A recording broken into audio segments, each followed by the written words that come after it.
அறுசுவை உண்டிகளில் பிரதானமாக குறிப்பிடுவது பிரியாணி என்று குறிப்பிடுகிறோம். பிரியாணியை குறிப்பிடுகிறோம். ஒவ்வொரு நாளும் 3 வேளையும் ஒரு மனிதன் பிரியாணி சாப்பிடுகிறான் என்று வைத்துக் கொள்ளுங்கள். அது இன்பமாக இருக்குமா என்றால் சில காலம், சில நாட்களுக்கு பிறகு அதை பிடித்து போய்விடும், அருவருப்பாக போய்விடும்.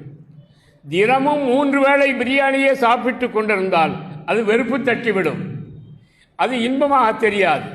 எனவே இன்பம் இன்பமாக தெரிய வேண்டும் என்றால் துன்பத்தினுடைய குறுக்கீடு, துன்பத்தினுடைய கலப்பு இருக்க வேண்டும். நிழலின் அருமை எப்பொழுது தெரியும்? வெயிலுக்கு போனால்தான் தெரியும்.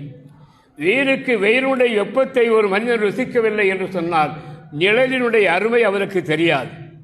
எனவே நிழலினுடைய அருமை தெரிய வேண்டும் என்றால் அவன் வெயிலுக்கு செல்ல வேண்டும். வெயிலுடைய வெப்பத்தை அவன் உணர்கிற போதுதான் நிழலின் அருமை அவனுக்கு புரியும்.